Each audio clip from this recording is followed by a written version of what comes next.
अस्सलाम वालेकुम, मैं हूं मोहम्मद बिलाल रफीक। आज एक और नए वीडियो लाग के साथ आपकी खिदमत में हाजिर हूं। आज़ाद कश्मीर की सियासत में कुछ ना कुछ चल ही रहा होता है। जब से हुकूमत बनी है तब से कुछ ना कुछ चल रहा है। एक तरफ आप अगर देखें तो जो पाकिस्तान पीपल्स पार्टी के अरकान असम्बली हैं या पार्टी के सदर हैं, उनकी सदर रियासत से मुलाकातों की तस्वीर आप सोशल मीडिया पे, प्रिंट मीडिया पे देख रहे हैं। दूसरी तरफ पार्टी के जो पीटीआई के जो सदर हैं, उनकी आज मुलाकात हुई जो मुस्लिम लीग नवाज एजेके के सेक्रेटरी जनरल हैं, फार्मर स्पीकर हैं, मेंबर कानून साज असम्बली शाह गुलाम कादर, वो उनके घर चले गए। एक और ख़बर ये है कि वो जो पीपल्स पार्टी के सेक्रेटरी जनरल हैं फैसल मुमताज़ राठौर, जो एक दो रोज़ कबल बैरिस्टर सुल्तान महमूद चौधरी से ईवान सदर में मिले कासिम मजीद के हमरा, वो उनके घर भी गए, वहाँ भी मुलाकात हुई। एक तो ये बड़ी खबर है कि एक तरफ जब के हुकूमत को अपना जो गोल है वो सेट करना चाहिए, अपने काम करने चाहिए, हुकूमती रहनुमा ओपोजिशन अरकान के साथ मुलाकातें करने में क्यों एक दूसरे पे बर्तरी हासिल करते हुए नज़र आ रहे हैं, सियासी जलसे करते हुए नज़र आ रहे हैं, यानी जो जिस मकसद के लिए वो आए थे उस तरफ क्यों नहीं जा रहे। एक तो इस पे बात होगी। दूसरा, आज ईवान सदर में बड़ी अहम मुलाकात हुई चीफ जस्टिस साहिबान की सदर आज़ाद कश्मीर से। चीफ जस्टिस सुप्रीम कोर्ट जनाब जस्टिस सईद राजा अकरम खान साहब और चीफ जस्टिस हाई कोर्ट की भी आज मुलाकात हुई। जो जजेस की तैनाती है उस हवाले से कहा जाता है कि मशावरत हुई। इस पे बात होगी। खुली कचहरियाँ आज़ाद कश्मीर में आजकल थोक के भाव खुली कचहरियाँ जो हैं वो लगी हुई हैं और मुसलसल खुली कचहरियाँ अनकाद पजीर हो रही हैं और लोगों की जो शिकायत हैं वो उसमें वसूल हो रही हैं। लेकिन उसके बाद क्या हो रहा है इस पर भी बात होगी। कल भी एहतसाब ब्यूरो अब एक्टिव हो गया है। चेयरमैन एहतसाब ब्यूरो ने अपना शेड्यूल जारी कर दिया खुली कचहरियों का। इससे पहले मुख्तलिफ लोगों ने, सेक्रेटरीज़ ने, वज़रा ने खुली कचहरियाँ लगाई और अभी तक को कहा जा रहा है कि उनके नतायज उस तरह से बरामद नहीं हो पा रहे। आज तमाम तर सूरत हाल पे वीडियो लाग के पहले हिस्से में गुफ्तगू करेंगे। हमारे साथ सीनियर तजियाकार चीफ एडिटर जम्मू कश्मीर जनाब आमिर महबूब साहब। आइए आमिर साहब के साथ गुफ्तगू का आगाज़ करते हैं। आमिर साहब वेलकम कहूँगा। पहला सवाल ये है, आप इसको किस नज़र से देखते हैं जबकि हुक्मरान जमात के अंदर इख्तिलाफात हैं और हुक्मरान जमात के तमाम रहनुमा, एक तरफ पार्टी सदर, रियासत के सदर सबकत लेने के चक्रों में क्यों हैं, पीपल्स पार्टी की कुर्बत क्यों हासिल करना चाह रहे हैं? आप किस नज़र से देखते हैं इन मुलाकातों को? देखिए, एक तो ये बात है कि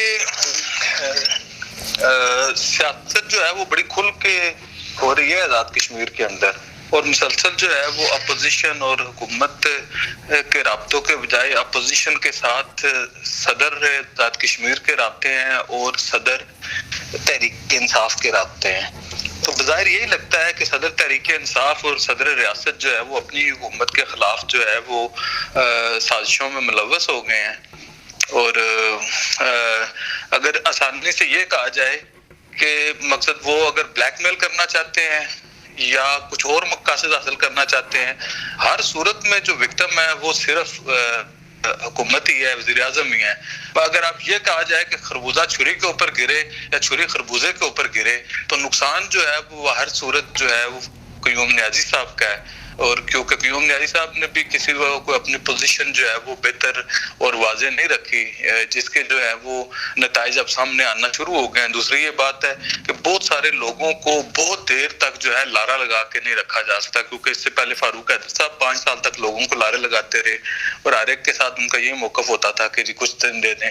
वो करते करते उन्होंने 6 माह। लेकिन आमिर महबूब साहब क़य्यूम नियाज़ी के पीछे तो इमरान खान नियाज़ी खड़े हैं, तो क्या आप क्या समझते हैं आसानी चीज़ें हो जाएंगी? वो सारी चीज़ें मॉनिटर नहीं कर रहे वहाँ पे बैठ के कि क्या हो रहा है? देखिए, एक तो ये बात है कि जितने बंदे चाहिए हैं क़य्यूम नियाज़ी साहब को हटाने के लिए, उतने उससे डबल बंदे बैरिस्टर सुल्तान महमूद लेके घूमते फिरते रहते हैं, हर जगह जाते हैं, सियालकोट से वादी नीलम तक। और जितने बंदे चाहिए उतने बंदे उनके पास भी हैं, तनवीर इलियास साहब के साथ भी। तो प्रॉब्लम ये नहीं है, जब वो सोच रहे हैं, जब वो कर रहे हैं, सरेआम दिखाई दे रहा है। दूसरी ये बात है जो मैं समझता हूँ कि सबसे जो अहम बात है, आज़ाद कश्मीर में जो एक्टिविटी होने जा रही है मुस्तकबिल करीब में, मेरा ये ख्याल है कि इसके अलावा भी बाज़ फोर्सेज लगी हुई हैं जिनकी ख्वाहिश ये है कि बैसल सुल्तान और तनवीर इलियास जो हैं वो आपस में करीब हो जाएं, और क्योंकि बैसल सुल्तान ओहदा सदारत संभाल चुके हैं तो तनवीर इलियास जो है उन्हें बेहतर पैकेज देने की पोजीशन में है कि जो वो कर रहे हैं उससे बेहतर पैकेज हमसे ले लें। और जो मुस्लिम तहरीक इंसाफ के जो हैंडलर्स हैं, जो तहरीक इंसाफ को, तहरीक इंसाफ जो है वो बज़ाहिर आपको एक जमात नजर आती है, लेकिन वो खुद जो है वो फैसले नहीं कर पा रही होती, जैसे पाकिस्तान की हिस्ट्री रही है। तहरीक इंसाफ के जो हैंडलर्स हैं, जो तनवीर इलियास साहब को लेके आए थे सियासत में और उनके जो मकासद थे वज़ारत उज़्मा तक पहुंचाने के लिए, तो वो भी जो है वो पूरी कोशिश कर रहे हैं कि किसी तरह तनवीर इलियास साहब दोबारा इस ओहदे पे पहुंचे। और उनके लिए आसान तरीन हल ये है कि वो इमरान खान के दौर में ही बन जाए, क्योंकि अगर ये तब्दीली होगी, कोई ग्रुप बाहर निकल आया तो फिर इसमें मुमकिन नहीं होगा शायद तहरीक इंसाफ के किसी बंदे का, फिर ज़ाहिर पीपल पार्टी भी गेम में होगी, मुस्लिम लीग नून भी गेम में होगी, दीगर जो सियासी जमातें हैं, जम्मू कश्मीर पीपल पार्टी और सरदार की साहब के जम्मू कश्मीर मुस्लिम कॉन्फ्रेंस भी, तो वो फिर गेम इनके हाथ से निकल जाएगी। तो बज़ाहिर जो है वो अब्दुल क़य्यूम नियाज़ी साहब के खिलाफ जो है वो साजिशें अरूज पे हैं, और साजिशें करने वाले उन्हीं के पार्टी के सदर हैं, जिनमें उन्हीं की पार्टी के वजीर क्या कहते हैं वफाकी वजीर अमूर कश्मीर की हिमायत हासिल है, उन्हीं की पार्टी के जो चीफ ऑर्गेनाइजर है सैफुल्लाह नियाज़ी साहब, उनकी भी हिमायत हासिल है, और उन्हीं की पार्टी के जो हैंडलर्स हैं उनकी भी हिमायत हासिल है।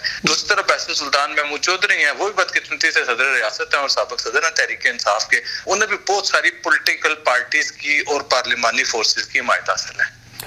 अच्छा, तो आप क्या देख रहे हैं आगे? मुझे क्विकली सा जवाब दीजिएगा, इस बात सेकंड पोर्शन में चलेंगे। देखिए, मैं ये समझता हूँ कि मार्च के इर्द गिर्द जो है वो क़य्यूम नियाज़ी साहब के साथ हाथ हो सकता है।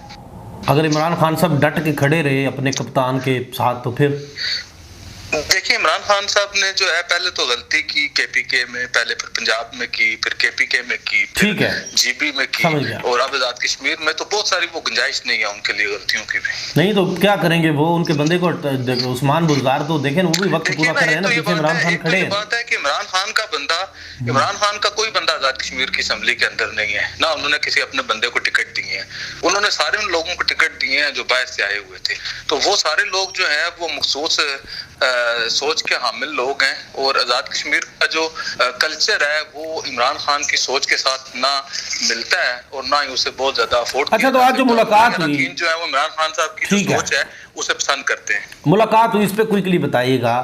जजेस बुरहान है अदलिया के अंदर, बड़ा संगीन बुरहान है, और सिर्फ एक जज साहब है जस्टिस सदाकत राजा जो खुद चीफ जस्टिस सुप्रीम कोर्ट है, तो बहुत सारे ऐसे जो फैसले होते हैं जो अकेला जज नहीं कर सकता, इस वजह से बहुत सारे ऐसे मामला हैं जिसकी वजह से अदलिया संगीन बुरहान का शिकार है। तो 8 जजेस की सामने मुसलसल काफी अरसे से खाली थी, उनमें समझता बड़ी बदकिस्मती है कि 4 से 5 माह हो गए हैं आज़ाद कश्मीर में हुकूमत आज़ाद कश्मीर को बने हुए, 150 दिनों में जाके वो अपने जिस वादे पे आए थे अभी तक उन्होंने जजेस की तकर्री नहीं की। तो इस हाले से आज चीफ जस्टिस सुप्रीम कोर्ट राय सईद अकरम साहब, जस्टिस राय सईद अकरम साहब और जस्टिस सदाकत राय साहब ने मुलाकात की है सदर आज़ाद कश्मीर के साथ, और इब्तदाई तौर पे मुशावरत मुकम्मल की गई है। कुछ जजेस के नाम, जो वकला के नाम और डिस्ट्रिक्ट एंड सेशन जजेस के नाम जो है वो डिस्कस कर लिए गए हैं। 3-4 डिस्ट्रिक्ट एंड सेशन जजेस हैं और 17 के करीब जो है वो वकला हैं सीनियर आज़ाद कश्मीर के, उनके नाम वो किए जा रहे हैं। और जो कुछ लोग पिछली बार जजेस बने थे उन्हें हटा दिया गया था, उनके नाम भी ज़ेर हो रहे हैं। लेकिन हतमी मुशावरत के लिए कल 2 बजे दोबारा जो है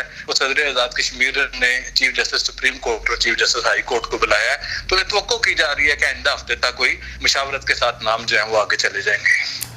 ठीक है, तो अच्छा, इसके अलावा ये बताइएगा आमिर महबूब साहब के अब पॉलिटिकल फोर्सेस की तो चले फाइट शुरू हो चुकी रियासत के अंदर, ये झंडा तो नज़र नहीं आ रहा अवामी, कहीं भी बहरान ही कह लिया जाए अगर रियासत के अंदर सियासी बहरान ने भी जन्म ले लिया है इन चंद दिनों के अंदर, जिसमें शिद्दत आ रही है। जो मुलाकातें, जैसा कि आपने कहा पहले भी, मुलाकातें जो तेज़ी से हैं वो ओपोजिशन रहनुमाओं के साथ हो रही हैं। इसमें बताइए कि सारे सिनेरियो में मुस्लिम लीग नवाज़ का जो माहौल बना था कि सदर को हटाया जा रहा है, बाडी को तोड़ा जा रहा है, नए लोग जो माइनस फारूक हैदर फार्मूले पे काम कर रहे थे जितने लोग, उनमें से कोई एक आ जाएगा, मुत्तफिक थे, वो मामला सर्द खाने में नहीं चला गया इन दिनों में? देखिए, एक तो ये उसमें एक ऑर्गेनाइजिंग कमेटी बनाई जा रही है, और अभी तक नवाज शरीफ साहब के साथ फारूक हैदर साहब की मुलाकात नहीं हुई, लेकिन एक ऑर्गेनाइजिंग कमेटी बनाई जा रही है जिसमें सारे लोगों को शामिल किया जा रहा है। उसमें कोशिश की जा रही है कि फारूक हैदर साहब भी शामिल हों, क्योंकि ये जो बाकी लोग हैं सारे जो पार्टी के सीनियर रहनुमा हैं, उन्होंने जाके बता दिया हम में से किसी को भी बना दें और उसके बाद भी किसी को बना दें, हम फारूक हैदर साहब के साथ नहीं चल सकते। नहीं तो अब उस खबर के बाद लंदन में पहुंच गए फारूक हैदर खान अहमद रजा कादरी के साथ, उसके बाद तो कोई अपडेट नहीं आई ना जी। अभी तक उनको जो है वो शर्त हो गई है तब से क्वारंटाइन की, तो कुछ दिनों उन्हें आराम करना है, तो उसके बाद वो कायद मुस्लिम लीग नून नवाज शरीफ साहब से मुलाकात करेंगे। लेकिन ये एक्सपेक्ट किया जा रहा है कि शायद उससे पहले ही शहबाज शरीफ साहब को नवाज शरीफ साहब ने कुछ हिदायत जो है वो लिख के भिजवा दी हैं, तो शायद उसके ऊपर जो है कोई नोटिफिकेशन आ जाए, जिसका इसहाकडार साहब को भी इल्म है, शहबाज शरीफ साहब को भी इल्म है और बहुत सारे कम लोगों को इल्म है, जिसमें ये कहा जा रहा है कि एक मखसूस 8 अरकान पर मुश्तमिल एक बॉडी जो है वो बनाई जा रही है जो नई तंजीम साजी करेगी। तो बहुत बहुत शुक्रिया जनाब आमिर महबूब साहब जी। ये थे आमिर महबूब साहब, इनकी गुफ्तगू आपने सुनी। आज़ाद कश्मीर में इस वक्त सदर रियासत और सदर जमात यानी पीटीआई की जमात के सदर और रियासत के सदर जो साबिक पीटीआई सदर हैं, ओपोजिशन अरकान असम्बली से मुलाकातें उन्होंने तेज़ कर दी। ये इशारा कोई अहम इशारा नहीं है, ये इशारा इमरान खान को है, ये इशारा वज़ीर आज़म आज़ाद जम्मू कश्मीर अब्दुल क़य्यूम खान नियाज़ी को है कि हुकूमत के 100 रोज़ मुकम्मल होते ही जो मुलाकातों का एक सिलसिला है वो तेज़ी पकड़ता जा रहा है। Peoples party Azad Kashmir PTI Azad Kashmir के लिए इंतहाई अहमियत की हामिल है। मरकज़ में ये दोनों जमातें एक दूसरे की सख्त मुखालफ हैं, लेकिन आज़ाद कश्मीर में इन दोनों जमातों के रहनुमा एक दूसरे को बड़े खंदा पेशानी से मुलाकातें करते हुए नजर आ रहे हैं। यहाँ पे शार्ट सी ब्रेक के बाद दोबारा आते हैं, विलाग के दूसरे हिस्से में आपसे गुफ्तगू करते हैं। You are watching Opinion HD. Welcome back. Village के दूसरे हिस्से में आपको खुशामदीद कहता हूँ और इस वक्त हमें ज्वाइन किया है पाकिस्तान मुस्लिम लीग नून आज़ाद कश्मीर के सीनियर नायब सदर सीनियर पार्लियामेंटेरियन जनाब चौधरी तारिक फारूक साहब ने। आइए इनसे गुफ्तगू करते हैं। मुस्लिम लीग नून के हवाले से भी बात होगी, रियासत में मौजूदा हुकूमत के बारे में भी बात होगी। चौधरी तारिक फारूक साहब वेलकम कहूँगा आपको। और पहला सवाल आपसे आपकी पार्टी के हवाले से करता हूँ, फिर दूसरे सवाल पे चलते हैं। जमात में ऑर्गेनाइजिंग कमेटी की बात चल रही थी और तब्दीली की बात चल रही थी, माइनस फारूक हैदर खान बात चल रही थी कि कोई भी नया आ जाए, तो क्या हुआ, आगे क्या होगा, आप क्या समझते हैं? पहले तो मैं आपको शुक्रगुजार हूँ कि आपने मुझे आज बड़े अरसे बाद जो है वो इस प्रोग्राम में लिया। मैं बहुत शुक्रगुजार हूँ आप। पहले शायद मैं मसरूफियत थी से भी ऐसा नहीं हो पाया जी। तो जो सवाल आपने किया है वो ये है कि हमारी पार्टी में ऑर्गेनाइजेशन जो है वो उसको हुए 11 साल हो गए। ठीक है।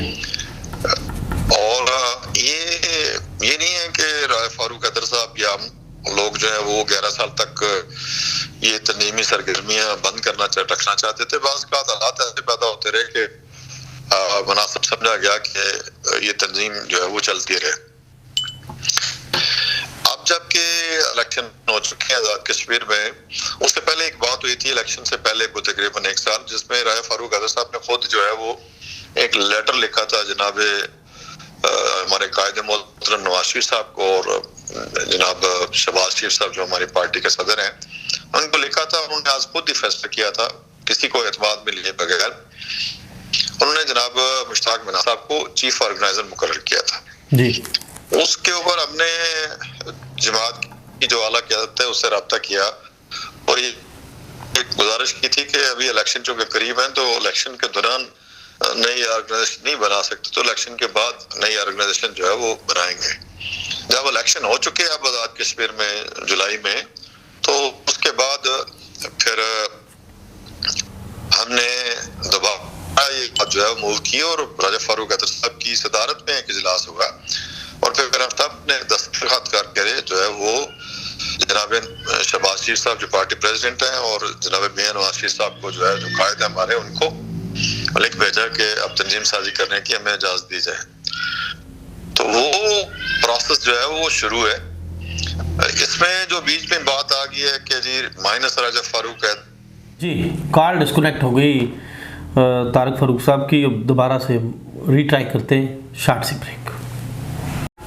जी वेलकम बैक। दोबारा से रब्ता हो चुका है, चौधरी तारक फारूक साहब को सुनते हैं। जी चौधरी साहब।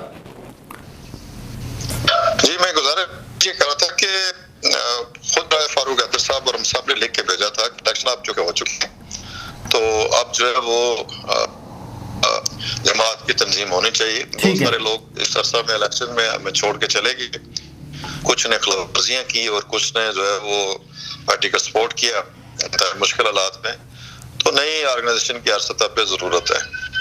तो वो बात जब हमने लिख के भेजी तो उसके बाद हम इंतजार कर रहे थे कि अब हमें इजाजत मिल जाएगी, लेकिन मरकजी क़यादत चूंकि मसरूफ थी, कुछ और मामला थे, PDM के मामला थे, ये लाहौर का इलेक्शन बीच में आ गया, कुछ और जरूरी मामला थे, ठीक है, जिसकी वजह से अभी तक हमें जो है वो गो हेड आगे जो है सिग्नल नहीं मिला।